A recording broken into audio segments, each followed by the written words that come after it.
بسم اللہ الرحمن الرحیم اللہم صلی علی محمد و آل محمد وعجل فرجہم۔ ناظرین، اپنے اسی موضوع کے ساتھ علم النفس مسلمان متفکرین کی نگاہ میں کہ پچھلے درس میں ہم نے ڈسکس کی مختلف اصطلاحات یعنی فلسفہ، حکمت، علم اور نفس، اس سے آشنائی پیدا کی، اور اس کے بعد ہم نے بتایا کہ حکمت یا حقائق کے بارے میں علم جو ہے اس کی تقسیم بندی کیسی ہے۔ اس کے بعد علم النفس کا موضوع ہم نے بیان کیا کہ یہ طبیعیات کے اندر آتا ہے، اور صرف ملا صدرہ ایسی شخصیت ہیں جس نے علم النفس کا تذکرہ الہیات کے ذکر میں کیا۔ یہ پچھلے درس میں گزر چکی ہے۔ آج کے درس میں ہم تعریف نفس اور نفس کے وجود کو ثابت کرنے کے طریقے اس پر بحث کریں گے۔ اس سے پہلے کہ آج کے موضوع کی طرف بڑھیں، اس بات کو بتا دینا ضروری سمجھتے ہیں کہ علم النفس میں اور معرفت نفس میں فرق ہے۔ علم النفس اور معرفت نفس دو الگ الگ چیزیں ہیں۔ ان دونوں میں فرق، اور اس فرق کی وجہ کیا ہے؟ ان دونوں تک پہنچنے کے طریقے، یعنی آپ علم النفس سے فلسفی تک کیسے پہنچتے ہیں اور معرفت نفس کیسے حاصل کرتے ہیں۔ علم النفس یہ ہے کہ اگر آپ نفس کی شناخت حاصل کرنے کے لیے ایک طریقے، ایک روش کا انتخاب کریں، اور وہ طریقہ عقلی ہو اور ایسے قیاس سے استفادہ کریں جو مقدمات یقینی رکھتے ہوں، تو وہ کہلائے گا علم النفس، یعنی آپ کی وہ شناخت وہ کہلائے گی علم النفس۔ اس کے مقابلے میں معرفت نفس ہے کہ اگر آپ نفس کی شناخت حاصل کرنے کے لیے شہودی اور اشراقی طریقے کا انتخاب کریں، کہ ہم نے پچھلے درسوں میں بتایا کہ شہودی اور اشراقی طریقہ کون سا ہوتا ہے، عقل کے مقابلے میں ہے، عقلی روش کے مقابلے میں ہے۔ اگر آپ شہودی اور اشراقی طریقہ انتخاب کریں، یعنی صرف اور صرف علم مستقیم ہو اور بیچ میں کسی قسم کا واسطہ نہ ہو، تو اس کو ہم کہتے ہیں، جب آپ شناخت حاصل کریں گے تو وہ معرفت نفس کہلائے گا، نہ علم النفس، کیونکہ معرفت نفس کے لیے شہودی طریقہ، اشراقی طریقہ ضروری ہے۔ آپ اسے کسی واسطے سے کسب نہیں کر سکتے، وہ اشراق کی صورت میں، وہ شہود کی صورت میں آپ کے علم کا حصہ بنتا ہے۔ عزیزان دیکھیے، ہم بہت سی چیزوں سے آشنائی رکھتے ہیں، حتیٰ وہ چیزیں جو ہمارے اعتراف میں موجود ہیں ہم انہیں دیکھ سکتے ہیں، ہم انہیں لمس کر سکتے ہیں، مگر نفس اس طرح سے نہیں ہے۔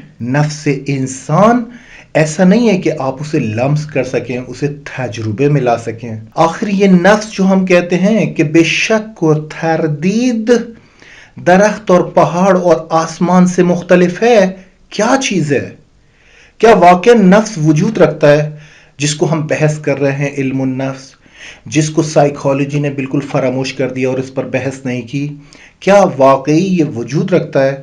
ہم حکمائے یونان قدیم اور مسلمان متفکرین اور مسلمان فیلسوف کی نگاہ میں نفس کی کچھ تعریفیں بیان کریں گے کہ اس سے واضح ہو جائے کہ ہم جو نفس کا ٹاپک لے کر آئے ہیں، اس نفس سے مراد کیا ہے۔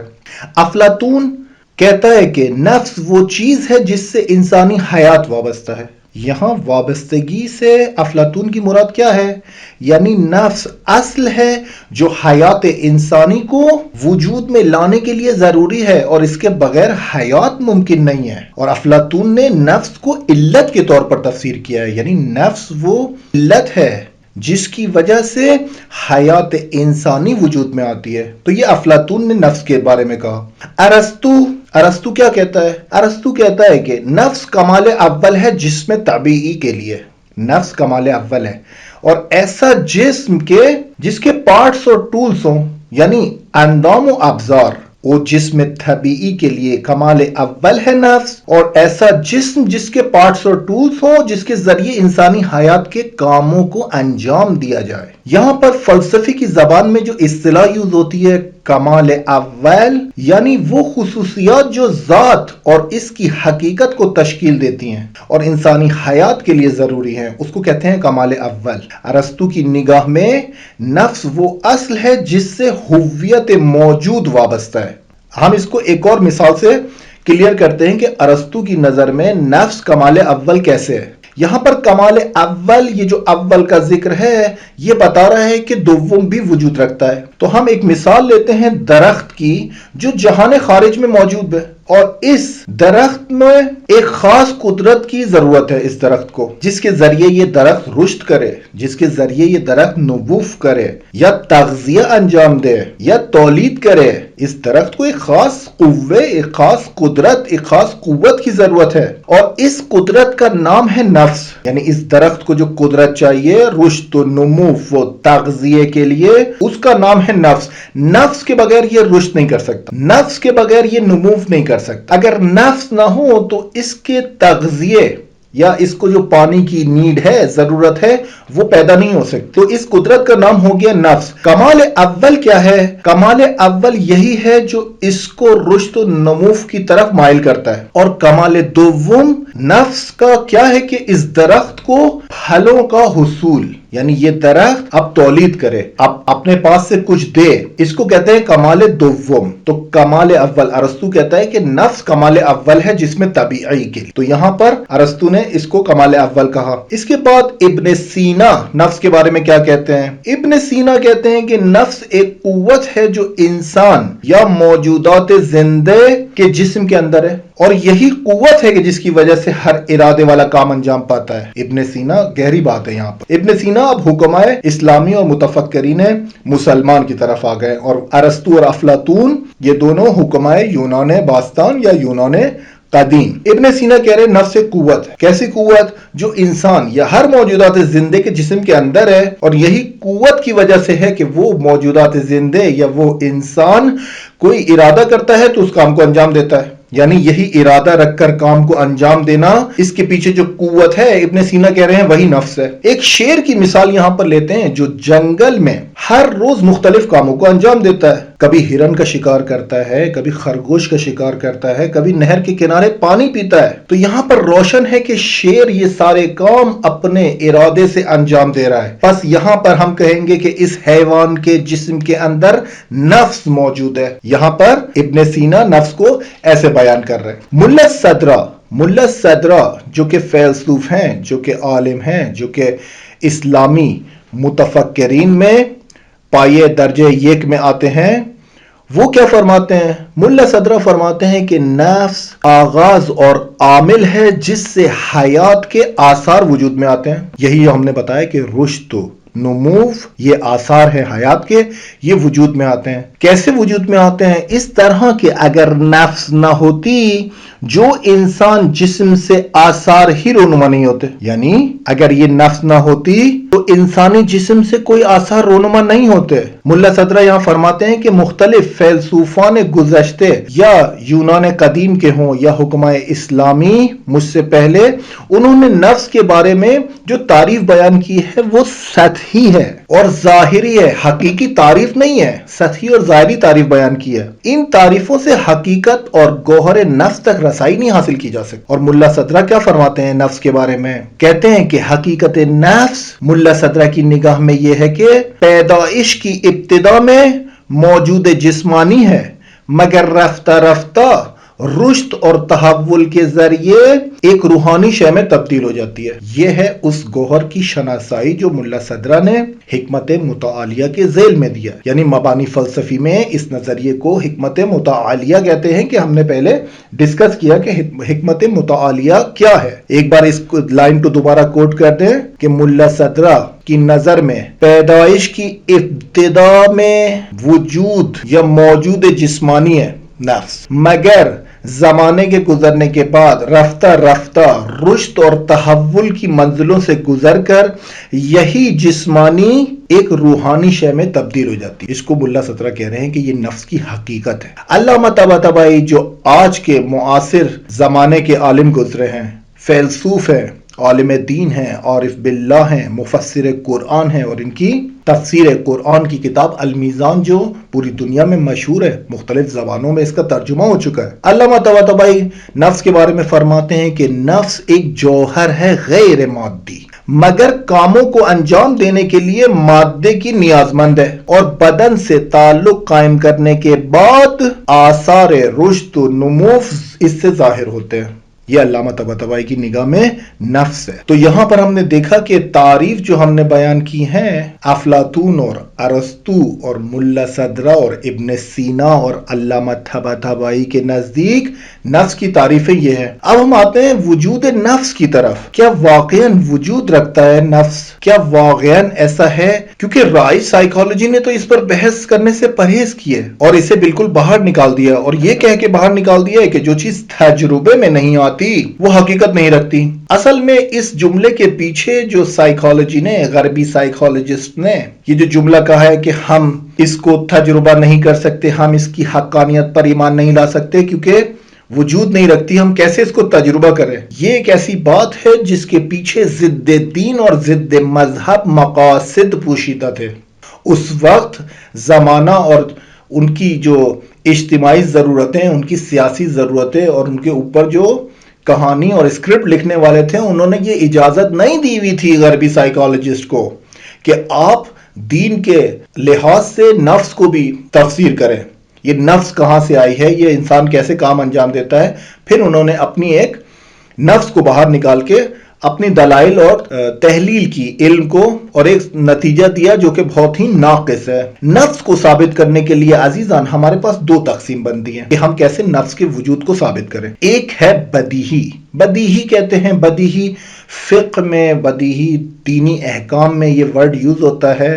بدیہی کہتے ہیں سیلف ایویڈنٹ کو، یعنی اس چیز کی صداقت اتنی روشن ہے کہ ثابت کرنے کے لیے کسی دلیل کی ضرورت نہیں ہے، وہاں پر اس استعمال کرتے ہیں بدیہی، یعنی سیلف ایویڈنٹ ہے۔ اور دوسرا ہے نظری، تھیوریٹیکل۔ اور تھیوریٹیکل میں یعنی جب آپ کو شک اور تردید ہو کسی چیز پر، کسی حقانیت پر، کسی کی چیز پر صداقت پر، تو دلیل کے ساتھ اس کی صداقت کو ثابت کرتے ہیں۔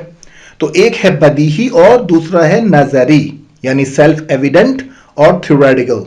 بدیہی یا سیلف ایویڈنٹ میں جو ہم نفس کو بتا رہے ہیں کہ کسی چیز کی ضرورت نہیں ہے، اتنی روشن ہے اور کسی دلیل کی ضرورت نہیں ہے، وہ کیا ہے کہ نفس انسان کا وہی اس کی خود یا وہی اس کی میں ہے۔ میں کہتے ہیں نا کہ میں یہ کہہ رہا ہوں کہ آپ یہ کام انجام دیں، یہ جو میں ہے یہی نفس ہے جو جہان خارج میں وجود رکھتی ہے اور کسی دلیل کی محتاج نہیں ہے۔ ہر انسان کسی واسطے کے بغیر اپنے نفس کو پا سکتا ہے، یعنی ہر کوئی شخص اگر سوچے کہ نفس وجود رکھتا ہے یا نہیں تو وہ کسی واسطے کے بغیر اس حقیقت تک پہنچ سکتا ہے کہ ہاں نفس وجود رکھتا ہے اور میرے اندر ایک نفس ہے، اور اسی اساس پر شخص کہتا ہے کہ میں وجود رکھتا ہوں۔ یہ جو کوئی شخص کہتا ہے کہ میرا وجود ہے یا میں وجود رکھتا ہوں اس دنیا میں، اس جہان خارج میں، یعنی یہی اس کی خود ہے، یہی اس کی میں ہے۔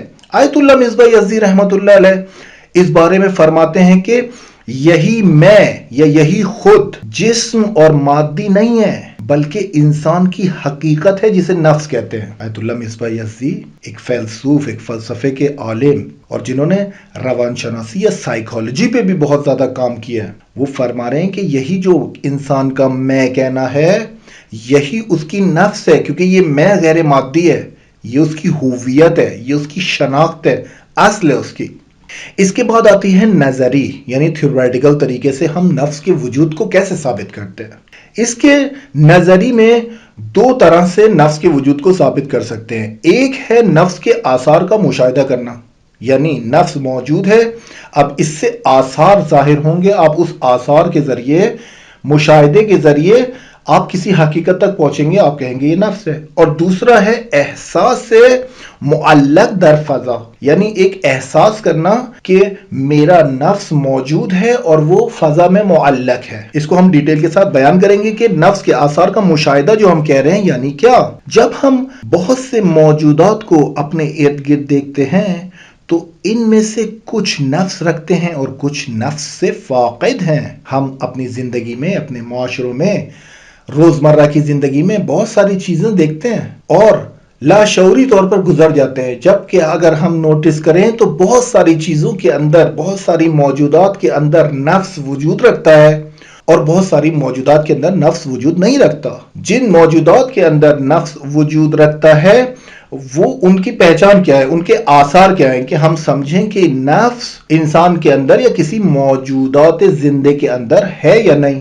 یہاں پر ہم ایک مثال لیں انار کے درخت کی۔ انار کے درخت کی کہ چند مدت کے لیے اس میں انار نہیں اگتے، مگر ایک خاص زمان میں، ایک خاص مدت میں اس درخت میں انار اگ آتے ہیں اور تولید شروع ہو جاتی ہے۔ تو اس کو کہتے ہیں کہ اس درخت میں نفس ہے اور اس کے آثار یہی رشد و نمو و تغذیہ اور تولید انار، تولید کرنا انار کا، پھلوں کا، اس لیے ہے کیونکہ اس کے اندر نفس ہے، نفس موجود ہے، نفس باعث ہو رہی ہے کہ یہ تولید کرے درخت کی۔ حالانکہ یہ نفس نباتی ہے کہ ہم آگے آنے درسوں میں نفس کی اقسام کو بیان کریں گے کہ نفس ہوتی کتنی قسم کی ہے، مگر یہاں پر صرف نفس کے وجود کو ثابت کرنے کے لیے، اور وہ بھی تھیوریٹیکل، وہ بھی نظری، کہ نفس کے آثار کا مشاہدہ کر کے بھی اس تک پہنچا جا سکتا ہے۔ اور اس کے انار کے درخت کے مقابلے میں آپ مثال لے لیجئے ایک پہاڑ کی جو فاقد نفس ہے، پہاڑ کے اندر نفس نہیں ہے اور اس میں کسی خاص تبدیلی رونما نہیں ہوتی پہاڑ میں۔ یا ایک پتھر کو لے لیں، اس پتھر کے اندر نفس نہیں ہے، وہ رشد و نمو و تغذیہ اور تولید نہیں کر سکتا۔ پس جو موجودات رشد و نمو و تغذیہ اور تولید کر سکتی ہیں اس کے اندر نفس ہے، اور جو اس سے فاقد ہیں ان کے اندر نفس نہیں ہے۔ تو یہ اس کے آثار ہے، اس مشاہدے کے ذریعے ہم سمجھ سکتے ہیں کہ نفس ہے یا نہیں۔ تو یہاں پر ہم نے نفس کے آثار کے مشاہدے کے ذریعے نفس کے وجود کو ثابت کیا۔ دوسرا کیا ہے؟ دوسرا ہے احساس معلق در فضا۔ یہ ایک اصطلاح ہے، احساس معلق یعنی آویزان ہونا، فضا میں اس کا احساس کرنا۔ اس سے مراد کیا ہے؟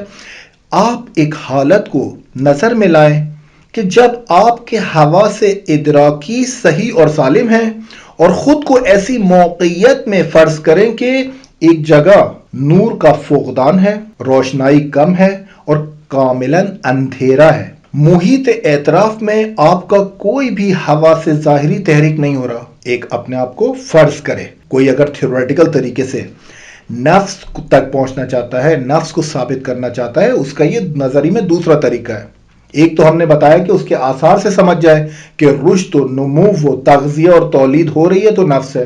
دوسرا طریقہ کیا ہے کہ ایک انسان ایسی موقعیت میں اپنے آپ کو فرض کرتا ہے جہاں پر اس کو کوئی بھی حواس ظاہری اس کا محرک نہیں بن رہا، یعنی کوئی بھی جسمانی اور مادی چیز اس کو تحریک نہیں کر رہی، ایک کاملاً خاموشی ہے، کاملاً اندھیرا ہے۔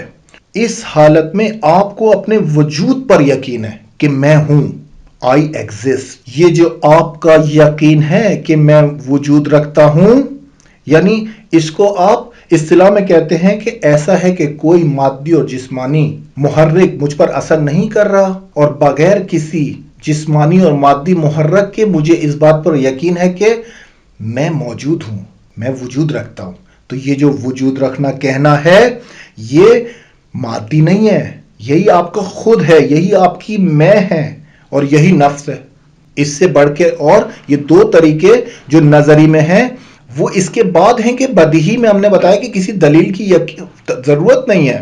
اگر کسی دلیل کی ضرورت ہوتی یہ ایسا ہی ہے جیسے ایک انسان دن کی روشنائی میں زیر آسمان کہے کہ یہ مجھے دلیل چاہیے کہ یہ دن ہے یا رات ہے۔